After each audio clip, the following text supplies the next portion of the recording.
बेसहारा पार्ट 6। एक दिन शाम के 6 बजे शोभा हॉस्पिटल से घर के लिए निकल रही थी। तभी एक अनजान नंबर से फ़ोन आया।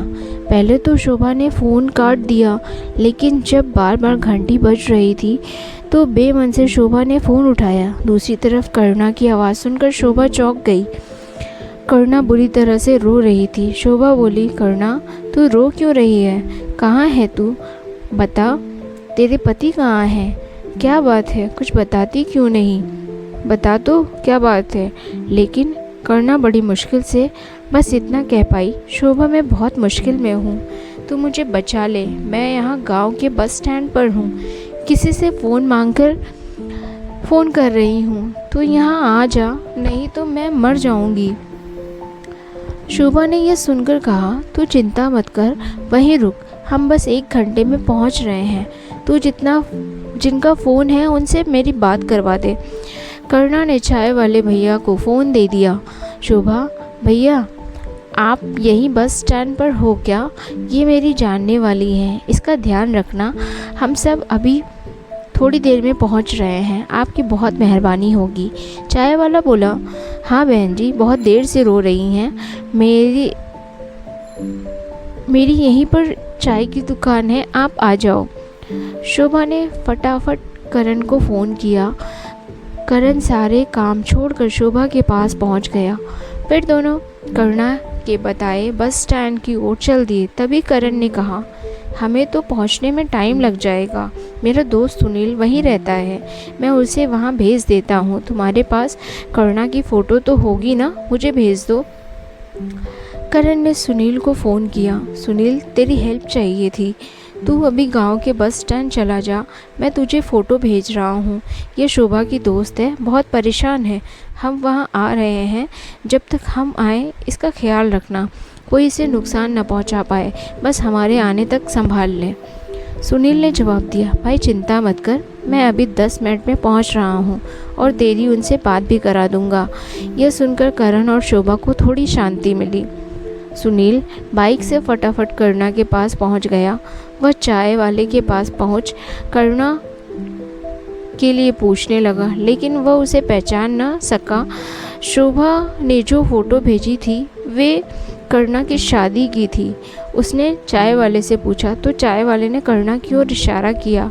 पुरानी सी साड़ी पहने कमज़ोर सी एक औरत बैठी थी। सुनील ने फ़ोटो को ध्यान से देखा, तब समझ पाया कि यह वही है। सुनील, बहन मुझे शोभा ने भेजा है, आप ठीक तो हो? चिंता मत करो, वो अभी आ रहे हैं। ये सुनकर करुणा रोने लगी। भैया मेरा देवर मुझे ढूंढता हुआ यहाँ आ जाएगा और ज़बरदस्ती मुझे ले जाएगा, मेरी मदद करो। यह सुनकर सुनील ने कहा, आप चिंता ना करें, मेरे रहते आपको कोई हाथ भी नहीं लगा सकता। मैं अभी आया। सुनील चाय वाले से चाय और नमकीन का पैकेट करुणा के लिए ले आया। करुणा चाय पीने लगी। जब वो चाय पी चुकी तब सुनील ने कहा, आप आराम से बैठिए, मैं अभी आपकी बात करवाता हूँ। सुनील ने करण का नंबर डायल किया और करुणा को दे दिया। दूसरी तरफ शोभा बोल रही थी, करुणा अब बता क्या बात है? करुणा बहुत डरी हुई थी, उससे कुछ बताया नहीं जा रहा था। वो बोली, बस बहन तू यहाँ आ जा, फिर तुझे सब बताऊंगी। यह कहकर करुणा ने फिर फ़ोन सुनील को पकड़ा दिया। शोभा, भैया इसने कुछ बताया क्या? सुनील ने जवाब दिया, भाभी यह बहुत डरी हुई है, इन्होंने बस इतना बताया है कि इनका देवर इन्हें ढूंढता हुआ यहाँ आ जाएगा और ज़बरदस्ती ले जाएगा। आप चिंता मत करो, मैंने अपने 4-5 दोस्त को बुला लिया है, हमारे रहते कोई इन्हें छू भी नहीं सकता, आप आराम से आओ।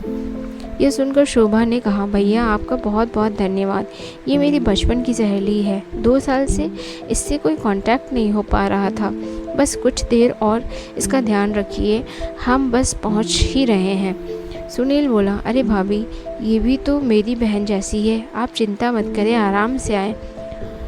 शोभा ने फ़ोन काट दिया और करण से बोली, बात समझ में नहीं आ रही, उसका देवर क्यों उसके साथ ज़बरदस्ती कर रहा है? उसका पति कहाँ है? करुणा बताया था कि उसका देवर तो गुंडा टाइप का है, सारे दिन शराब पीकर पड़ा रहता है, लेकिन इसके पीछे क्यों पड़ा है? लगता है इसका पति कहीं काम से बाहर चला गया होगा। करण ने शोभा को समझाते हुए कहा, शोभा चिंता मत करो, अभी आधे घंटे में हम पहुंच जाएंगे। फिर करना से अच्छे से पूछ लेना, फ़ोन पर ना वो बता पाएगी ना तुम समझ पाओगी। वैसे भी अब उसका देवर कुछ नहीं कर पाएगा। सुनील को मैं जानता हूँ, वह अखाड़ा चलाता है, उसके अखाड़े के लड़के वहाँ पहुँच गए होंगे। उन्हें देखकर उसका देवर सामने भी नहीं आएगा। शोभा बहुत परेशान थी। हे भगवान, करुणा मिली भी तो किस हाल में, बेचारी की जीवन में कोई ना कोई परेशानी खड़ी रहती है। मुझे तो इसके पति पर गुस्सा आ रहा है, जब उसे पता है कि इसके माता पिता है नहीं और खुद का भाई गुंडा है, तो उसे अकेला क्यों छोड़ दिया, अपने साथ शहर ही ले जाता। करण और शोभा इसी तरह बातें करते करते बस स्टैंड पहुंच गए। शोभा जैसे ही करुणा के पास पहुंची, वह उसे देखकर दंग रह गई। कितनी कमज़ोर हो गई थी करुणा। एक पुरानी सी साड़ी पहने, हाथ में एक कपड़े का पुराना सा बैग। कुछ देर के लिए तो शोभा उसे देखती ही रह गई, कुछ बोल ना पाई। फिर उसने कहा, करुणा जो अभी सिर झुकाए बैठी थी। शोभा की आवाज़ सुनकर जैसे उसमें जान आ गई, वह शोभा को देखकर रोने लगी और उससे लिपट गई। बहन तू आ गई, मुझे बचा ले, नहीं तो ये लोग मुझे मार डालेंगे। शोभा ने करुणा को कस कर जकड़ लिया और बोली, कोई तुझे हाथ भी नहीं लगा सकता।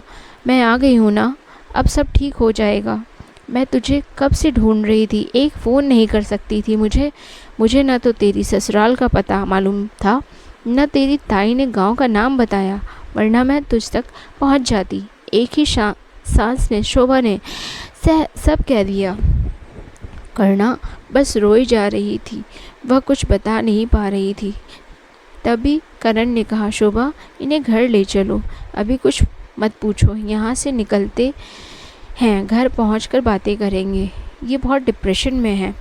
शोभा ने हाँ में सर हिलाते हुए करुणा को गाड़ी में बैठाया, करुणा को अपने घर ले गई